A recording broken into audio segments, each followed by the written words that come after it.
혼인서명이 237화 시작하겠습니다. 무상을 직면할 수 있는가? 드디어 피청구인 윤석열에 대한 헌재의 탄핵 선고일이 잡혔습니다. 4월 4일 개묘일 오전 11시. 아주 좋은 날이죠? 새로운 생명체를 살리는 날입니다. 우리 공동체의 생기를 살리는 일입니다. 윤석열의 파면은 극히 상식적인 일이죠. 지난 토요일 제가 이 자료를 만들고 올리려다가 다음 주 중에 선고가 되겠다. 날짜 잡히면 그때 올리자. 그래서 아껴두었습니다. 제가 담백한 주역 1, 2, 3권 쓴 건 아시죠? 명리학으로 상담하는 사람이기 때문에 주역점을 쳐서 운명을 읽어주거나 그러진 않습니다. 윤석열이 대통령으로 당선되었을 때 점을 쳤었고 그것을 브런치에 남긴 바 있습니다. 윤석열이 만들어갈 세상의 모습이 어떠할지를 얘기했었죠. 이번에 많은 분들이 답답해하고 어지러운 그런 상황에서 점을 쳤습니다. 순리대로 윤석열이 파면되고 이재명이 대통령이 되겠습니까? 하늘의 뜻을 일러주십시오. 그것에 대해서 하늘의 뜻은 중화리계 초고와 유고 2호가 동의했습니다. 중화리계는 태양이 두 개 겹쳐 있는 것과 같아서 공명정대한 세상이 열릴 것이라는 암시를 하는 것입니다. 초구, 2차겐 경지무구, 걸음이 어지러울 때는 삼가면 허물이 없을 것이다. 어느 방향으로 가야 할지, 국회가 어떤 대응을 해야 할지 굉장히 혼란스러운 날들이 이어졌었죠. 기가 막히게 하늘은 그것을 짚어주고 있습니다. 이것을 참고하여 이것을 주로 해석하면 됩니다. 유고 출채타약 척차약 길, 눈물이 물처럼 흘러나오고 슬퍼하며 탄식하니. 여기까지는 안 좋은 것 같죠? 길할 것이다. 우리 국민들이 정말 고통의 시간을 보내왔습니다. 일종의 카타르시스죠. 윤석열 파면 소식을 듣고 많은 분들이 그간의 고통을 눈물로 서로 부둥켜갖고 눈물을 흘리며 씻어내는 과정입니다. 새로운 날이 열릴 겁니다. 여러분도 일상으로 돌아가실 수 있습니다. 그 이후에 순리대로 정권이 바뀔 것이고 우리는 다시 새로운 민주주의를 굳건히 세우고 도약의 길을 향해 나아갈 것입니다. 너무 걱정하지 마시고 우리 앞에 열릴 을사병호 정리의 이 화창한 세운들 마음껏 즐기면서 열심히 살아가면 되겠습니다. 왠지 좀 숙연해지네요. 제가 오늘 드리고 싶은 말씀은 이 무상함에 대해서입니다. Sensitivity to 아니차. 이 아니차가 팔리어로 무상이란 뜻이에요. 세상 모든 무상하죠. 불경으로는 재무상입니다. 이제 벚꽃이 필 텐데 벚꽃이 질 때, 활짝 피었다가 질 때 우리는 무상함을 느끼죠. 우리 인생도 누군가와 뜨겁게 사랑했던 그런 절정의 순간들이 있습니다. 그런 순간들은 빨리 지죠. 하지만 그런 순간들이 있었기 때문에 우리 인생이 빛나는 것입니다. 무상함을 내가 직면해야 그 무상함을 읽을 수 있는 감수성이 있어야 탐욕이 생기지 않아요. 자기의 분수를 모르고 자리의 무게를 모르고 자기가 감당할 수 없는 것을 탐하지 않습니다. 그것이 물질이든 권력이든 사랑이든. 그래서 저는 여러분께서 이 무상함을 늘 직면하시기를 권해드립니다. 모든 것은 다 사라져요. 모든 것은 흩어집니다. 전성기는 오래가지 않습니다. 하지만 그렇다는 사실을 알 때 겸허하고 그 순간을, 그 빛나는 순간을 최선을 다해 즐길 수 있습니다. 그리고 내가 무엇을 해야 할지 알게 됩니다. 부질없는 무상함 너머에 대한 탐욕, 탐심을 얻을 수 있죠. 윤석열이 못한 것은 바로 그것입니다. 무상함을 직면하지 못하는 것이죠. 그래서 그는 영원을 꿈꿨습니다. 하늘은 그런 자에게 절대로 인간 세상에 존재하지 않는 영원을 선물하지 않죠. 그래서 그는 스스로 무너져 내리는 길을 선택했고, 더불어 우리나라의 이 수구의 역사를 청산하고 우리가 민주주의를 굳건히 세우기 위해서는 무엇을 개혁해야 하는가, 왜 개혁해야 하는가를 선명히 보여줬죠. 영리학을 공부하면 이 무상함을 아주 선명히 느낄 수 있습니다.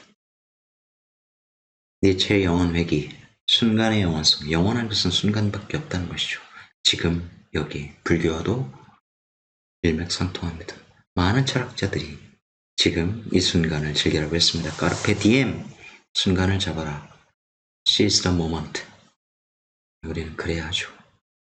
지금 사랑하는 사람과 웃으며 밥을 먹고 있는데 딴 생각을 하면서 우울한 표정을 지으면 안 되겠죠. 여러분도 매 순간 그 무상함을 읽고 그 빛나는 순간을 마음껏 즐기시기 바랍니다. 걱정과 근심, 특히 편인이 만들어내는 그런 심리죠.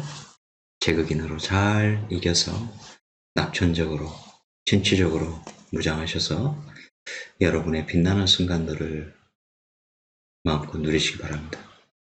모든 것을 미래로 전가하면 안 돼요. 오늘 내일을 생각하면 현재가 된 내일의 또 모레를 생각합니다. 그런 식으로는 발전할 수 없어요. 오늘 하루하루를 충실히 누적시킬 때 저절로 또 다른 현재가 우리 앞에 찾아오는 것입니다. 이걸 정말 명심해야 돼요. 이걸 착각해서 미래에 대해 생각하지 말라는 거냐.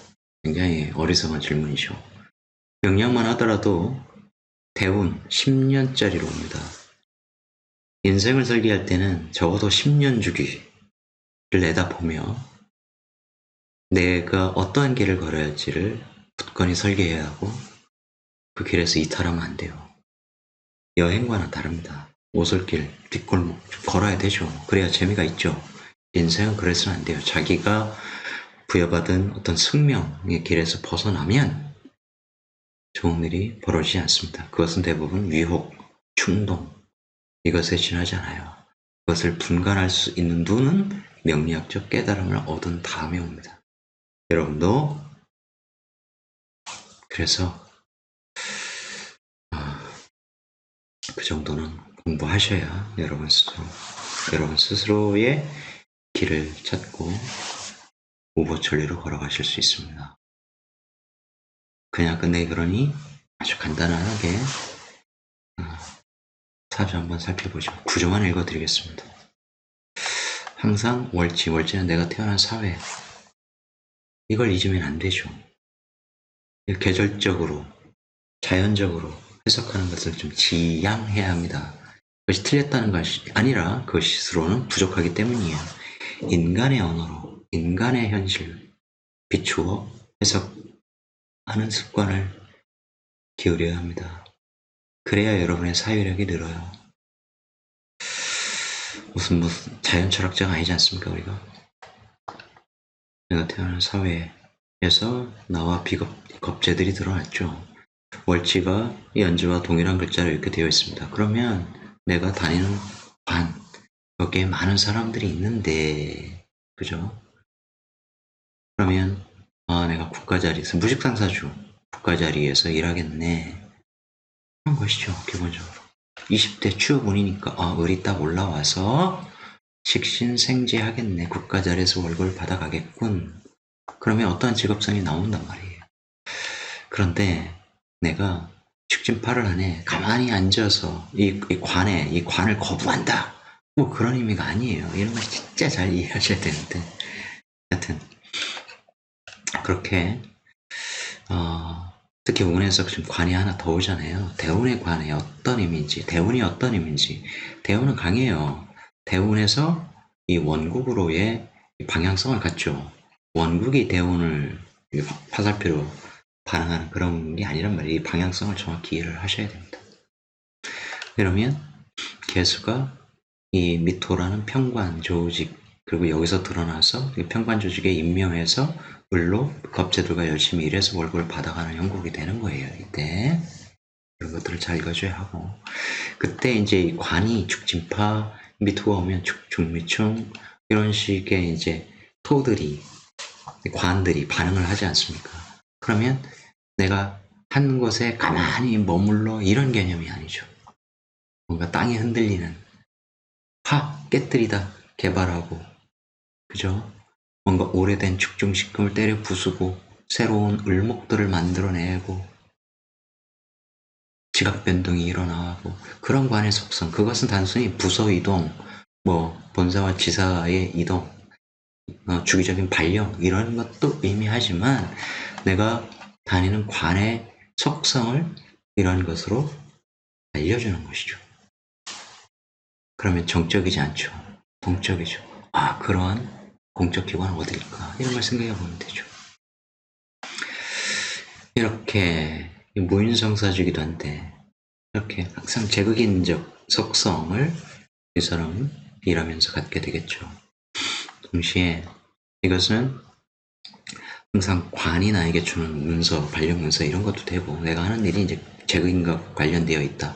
어떤 문서를 검토하고 판단하고 분석하고 기획하고 등등등 이런 속성의 일을 하게 되는 것이며, 이럴 때 이 편인이 와서 유축합 이렇게 하게 되잖아요. 그러니 이 사주가, 그걸 잠깐 설명하기 전에 그 천간에 비겁이 떠 있으면 지지를 비교하라. 임자라는 양인과 나는 자축합으로 굉장히 잘 지내죠. 사이가 좋아요. 그렇죠? 내 리더십을 잘 인정해주는 존재들이죠. 육합의 끈끈함은 잘 아실 테고, 임진이라는 존재하고는 내가 축진파로 사이가 좋지 않습니다. 이 관과도 마찬가지죠. 그러면 내가 다니는 조직의 구성원들과 누군가는 아주 끈끈한 관계요, 누군가는 잘 맞지 않아 대립해, 이런 관계이고, 회사하고도 직장하고도 그런 일이 있는 거예요.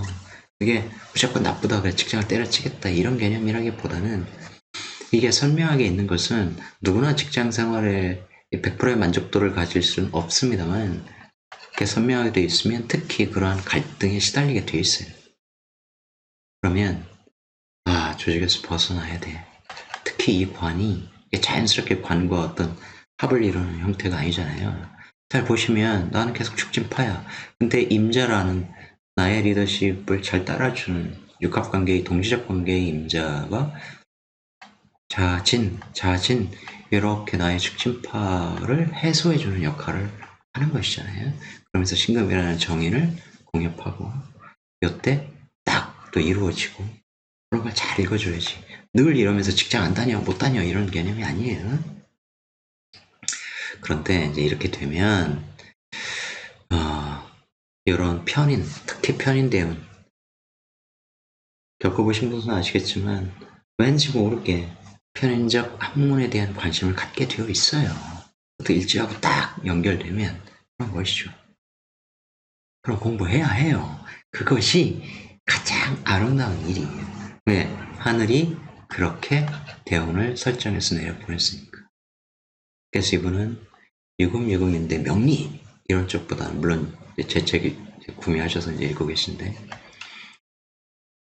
이렇게 재성과 함께 오면 제극인을 한단 말이죠. 편인은 편인, 종교명 철학성으로 들어가려고 하는데 그 재성, 제극인보다 현실적인 깊이는 조금 낮더라도, 그래서 심리학을 공부하셨고, 이 유금이 와서 진유합진유합 하면서 어떻게 돼요? 진중을목을 건드리죠. 화기에 달궈진 금이. 그러면 진중을목이 상하게 되죠. 그러면 진중을목을 생하려고 한다고 했죠. 화린업 쪽에. 그런데 이 토 속에, 땅 속에 있는 식물들, 이런 식물들을 보살피는 그러한 것을 공부를 하고 싶어져요. 기가 막히지 않습니까? 이런 것들을 공부하면 구조를 통해서 사람의 직업성, 다니는 직장을 추론하고 이런 대운에는 무엇을 준비를 하려고 하는지, 내가 나가서 언제 나가야 하는지 이런 것들을 알게 되죠. 그러면 신자진도 완전히 깨져버리죠. 그럼 무술은 나는 뭘로 쓸 거냐? 이걸 알아야 하죠. 그래야 조언을 할 수 있습니다. 지금 남은 기간 또 뭘 준비하여 지금 당장 나가면 안 되고 이런 것들을 아주 근거가 분명하게 설명해 줄 수 있죠.